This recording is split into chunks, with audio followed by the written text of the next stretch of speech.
नमस्कार, मैं विवेक पाराशर और आप देख रहे हैं D1 लाइव न्यूज़।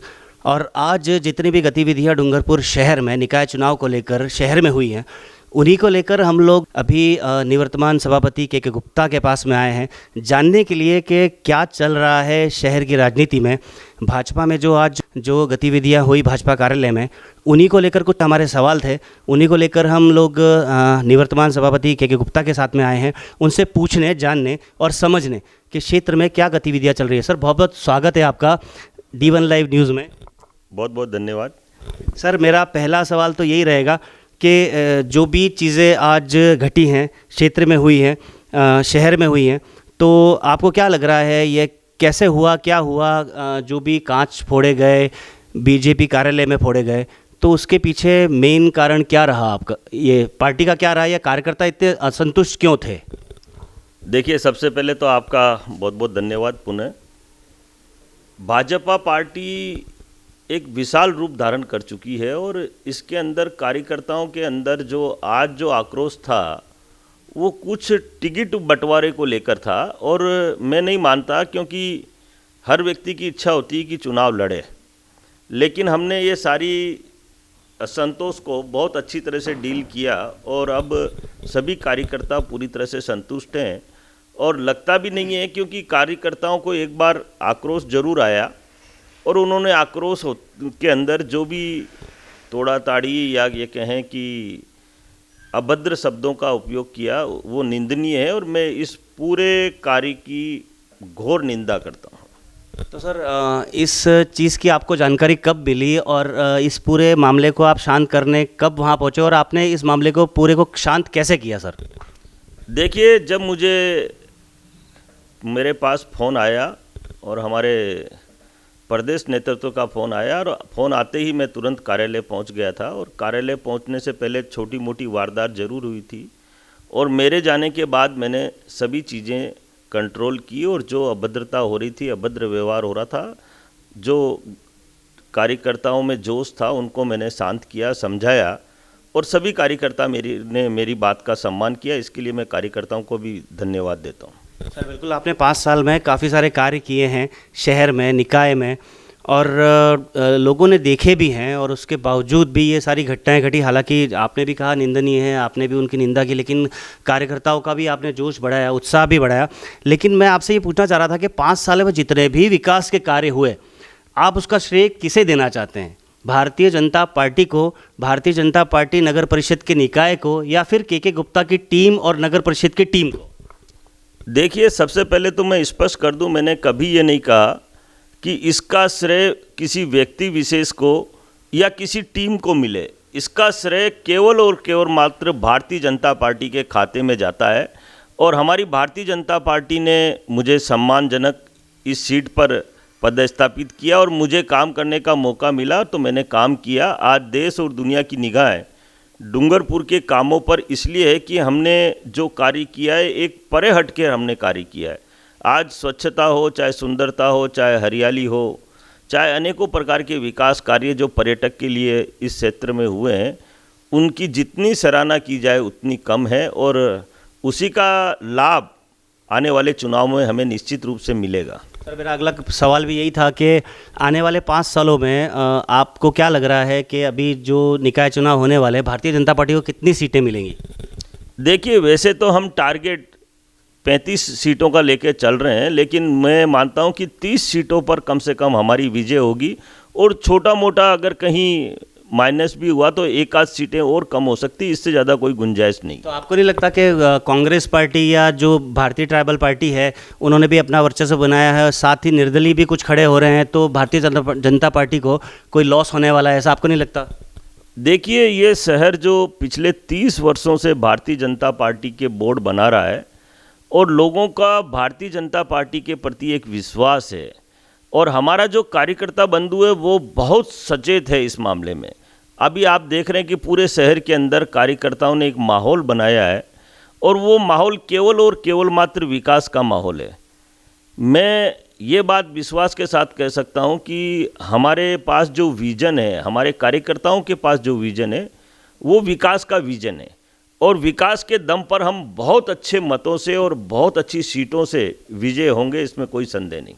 सर 5 साल में आपने काफ़ी सारे विकास के कार्य किए और जनता ने उन्हें सराहा भी। आपको क्या लगता है कि आने वाला बोर्ड उन्हें फिर से आगे ले जाएगा, ऐसा लगता है आपको कहीं ना कहीं, या फिर आपको लगता है कि नहीं कोई ऐसा बंदा आ जाएगा, क्योंकि हो सकता है कांग्रेस का आ जाए या फिर भारतीय जनता पार्टी का आ जाए, लेकिन आगे उसको ले जाए, ऐसा आपको लगता है कोई? क्योंकि अभी तक कोई नेता घोषित नहीं किया है किसी भी पार्टी ने, सभापति के पद के दावेदार किसी ने घोषित नहीं किया, इसलिए पूछ रहा हूँ आपसे।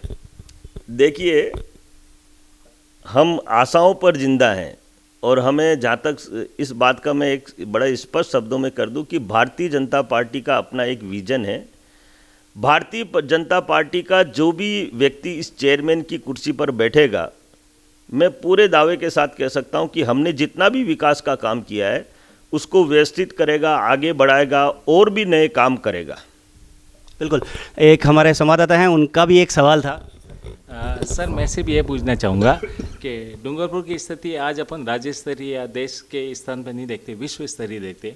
आप सिर्फ ये जानना चाहता हूँ कि अपन डूंगरपुर की जनता को क्या संदेश देना चाहेंगे? देखिए, शहर की जनता को मैं एक संदेश निश्चित रूप से दूंगा कि शहर की जनता ने जो मुझे 5 साल के अंदर जो प्यार दिया, इज्जत दी, सम्मान दिया है, उसकी बदौलत मैं ये कह सकता हूँ कि ये जो शहर है अंतर्राष्ट्रीय स्तर पर अपनी पहचान बना चुका है। और हम सभी शहरवासियों की ये जिम्मेदारी है कि इस स्वच्छता, सुंदरता, हरियाली को कायम रखे। इसमें शहरवासियों की बहुत बड़ी भूमिका रहती है। और मेरे कार्यकाल के अंदर मुझे बड़ा गर्व है कि शहर का छोटे से छोटा बच्चा और बड़े से बड़े बुजुर्ग व्यक्ति ने इस शहर के विकास के लिए हर दम, चाहे दिन देखा न रात देखी, सुबह देखी न शाम देखी, खाना देखा न पीना देखा, उसने विकास के अंदर हमें जो सहयोग किया है, और उस सहयोग की कड़ी में हमारा नगर परिषद का कर्मचारी जी, देख लिए, इनके लिए जितनी सराहना की जाए उतनी कम, क्योंकि मैं राजस्थान का ब्रांड एम्बेसडर था और मैं राजस्थान के ब्रांड एम्बेसडर की वजह से मैंने पूरे राजस्थान की 193 निकायों में सर्वे किया, घूमा फिरा, चर्चाएं की, मीटिंगें की। सब कुछ देखने के बाद मैंने एक चीज़ निश्चित कर ली कि डूंगरपुर शहर का कोई मुकाबला नहीं कर सकता, क्योंकि यहाँ के कर्मचारी में काम करने की क्षमता है और उसके जो भाव हैं वो काम के प्रति बहुत अच्छे हैं। हमारे यहाँ पर राजस्थान की एकमात्र निकाय डूंगरपुर है जिसके अंदर शनिवार और रविवार को भी कर्मचारी, स्थायी कर्मचारी जो नौकरी वाला है वो भी आकर काम करता है। और शहर की स्वच्छता का जहाँ तक सवाल है, उस स्वच्छता को हमने 300 वार्डों में नगर परिषद के कर्मचारी को इसकी जिम्मेदारी दे रखी और वो 365 दिन इस जिम्मेदारी को निभाते हैं। इस शहर को जितनी भी उपलब्धियां मिली हैं उसमें हर एक व्यक्ति का अपना एक योगदान है, सहयोग है।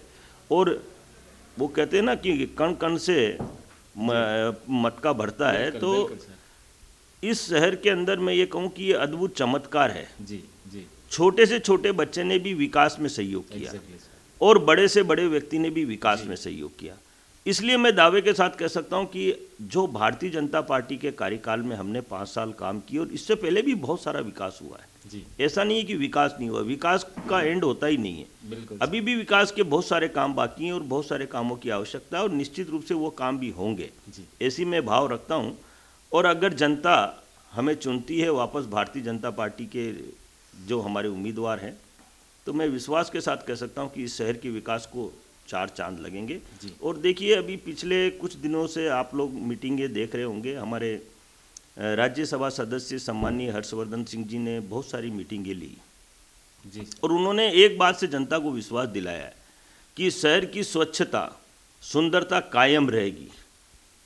शहर का एक, ये कह सकते हैं कि इतना बड़ा व्यक्तित्व अगर इस बात का जनता को भरोसा दिलाता है, तो मैं ये मानता हूँ कि ये शहर स्वच्छ भी रहेगा, सुंदर भी रहेगा और हरा भरा भी रहेगा। बिल्कुल सर, बिल्कुल सर। मेरे 2 सवाल आपसे अंतिम है।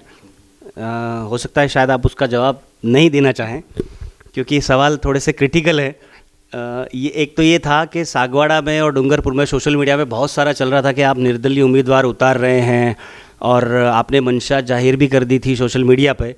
फिर मेरा पहला सवाल था कि वो उस पर स्टॉप क्यों लगा, और दूसरा कि अगर आपने दोनों ही एक तो नगर पालिका, नगर परिषद, इन दोनों में अगर कार्यकर्ता खड़े कर दिए थे, तो फिर जो खड़े कर दिए थे तो अब आप नहीं लड़ रहे हैं, आपने भारतीय जनता पार्टी के साथ अपना सपोर्ट जाहिर किया, आप भारतीय जनता पार्टी के सदस्य हैं, रहेंगे, तो फिर उन कार्यकर्ताओं का क्या सोच है, ये मैं दोनों सवाल जानना चाह रहा था आपसे।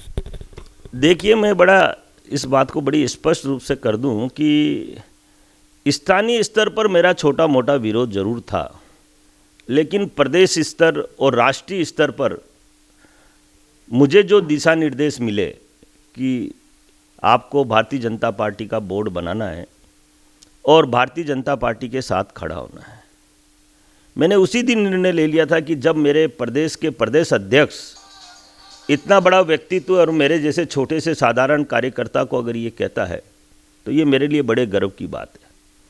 और मैंने जब से भारतीय जनता पार्टी में मैं आया हूँ तब से लेकर अब तक मैंने एक निष्ठा और भाव के साथ भारतीय जनता पार्टी में काम किया। और जब मेरे काम को पूरा देश और दुनिया देख रही है और हमारे प्रदेश स्तर और राष्ट्रीय स्तर के सारे जनप्रतिनिधि हमारे कामों की सराहना कर रहे हैं, तो हो सकता है कि कुछ समय के लिए मेरा निर्णय गलत भी हुआ हो। आज मैं दावे के साथ कह सकता हूं कि भारतीय जनता पार्टी के साथ में पूरी तरह से समर्पित होकर खड़ा हूं। प्रदेश अध्यक्ष जी ने मुझे जो जिम्मेदारी दी है, मैं उस जिम्मेदारी पर 100% खरा उतरूंगा और मेरी पूरी ताकत ऊर्जा के साथ भारतीय जनता पार्टी का बोर्ड बनाने के लिए संभव ही नहीं, क्योंकि मेरे आदत बहुत ख़राब है, असंभव प्रयास भी मैं करता हूँ। असंभव से मतलब ये नहीं है कि कुछ मैं अलग करूँ। अमूमनली आदमी 10 घंटे काम करता है, लेकिन मेरी आदत 18 घंटे काम करने की है। मैं 18 घंटे भी मुझे काम करना पड़ा तो मैं करूँगा और 100% भारतीय जनता पार्टी का बोर्ड बनाकर पुनः भारतीय जनता पार्टी को और मेरे प्रदेश अध्यक्ष को सुपुर्द करूँगा, ऐसे मेरे भाव हैं। सर, आपने कहा कि आप 18 घंटे काम करने की क्षमता रखते हैं, तो मेरा आपसे सिर्फ अंतिम सवाल है कि अब हम शहर में 18 घंटे काम करते हुए के गुप्ता जी को किस रूप में देखेंगे? क्योंकि अब सभापति तो आप रहे नहीं, ना ही आप कोई चुनाव लड़ रहे हैं, तो आप कैसे 18 घंटे शहर को देंगे सर? देखिए, मेरे प्रदेश अध्यक्ष जी ने मुझे जब सुना तो मैंने यही कहा था उनको कि मेरे में बहुत क्षमता है और योग्यता भी है और मैं कुछ कर गुजरने की तमन्ना भी रखता हूँ। जब एक छोटा सा शहर अंतर्राष्ट्रीय स्तर पर अपनी पहचान बना सकता है, एक छोटा सा, और उसका एक छोटा सा सभापति पद पूरे देश के अंदर अपना नाम कमा सकता है, तो मुझे अगर कोई बड़ी जिम्मेदारी प्रदेश स्तर पर दी जाती है और मुझे राजस्थान स्तर पर किसी भी प्रकार की जिम्मेदारी मेरे प्रदेश अध्यक्ष जी द्वारा दी जाएगी, मैं छाती ठोक के और दावे के साथ कह सकता हूं कि दुनिया की कोई ताकत मेरे काम पर कोई प्रश्नवाचक चिन्ह नहीं लगा सकती। मेरे में काम करने की क्षमता है और एक मेरा विजन है। सबसे बड़ी बात है कि मेरे पास ऐसे ऐसे विजन है और मैंने हमारे राजस्थान सरकार के मुख्यमंत्री को बार बार एक बात कही थी कि छोटे मुंह बड़ी बात हो जाएगी। राजस्थान के अंदर अगर सरकार बनाने की किसी में क्षमता है तो वो क्षमता मैं भी रखता हूँ। अगर हमारा उपयोग भारतीय जनता पार्टी के हमारे राष्ट्रीय पदाधिकारी या प्रदेश स्तर के पदाधिकारी कहीं भी लेंगे, हम असफल नहीं हो सकते। सफलता हमारे साथ चलती है और हम पूरी ताकत और ऊर्जा के साथ काम करते हैं। इसीलिए मन में एक इच्छा है कि कहीं काम मिले तो हम काम, क्योंकि अब डूंगरपुर तो हमारा स्कोप रहा नहीं है। मैं डूंगरपुर तो बहुत जल्दी छोड़ भी दूंगा, क्योंकि मेरा बोर्ड बनाने की एक जिम्मेदारी है। बोर्ड बनाकर भारतीय जनता पार्टी को सुपुर्द करके, और डूंगरपुर से तो मुझे पलायन होना ही है। प्रदेश जो भी नेतृत्व मुझे काम का देगा मैं निश्चित रूप से करूंगा और सफलता मुझे मिलेगी, ऐसा मुझे ईश्वर पर भी भरोसा है। और सबसे बड़ी बात है, मुझे जहाँ भी मैं काम करता हूँ वहाँ की जनता भी मुझ पर भरोसा करती है। सर, बहुत बहुत धन्यवाद आपका। लेकिन हम ये आशा करते हैं कि आने वाला सभापति ज़रूर हमारे क्षेत्र को जो भी विकास किया है 5 सालों के दौरान उसे आगे ही ले जाएगा। बहुत बहुत धन्यवाद सर आपका, टाइम देने के लिए, समय देने के लिए। आप देखते रहिए D1 लाइव न्यूज़।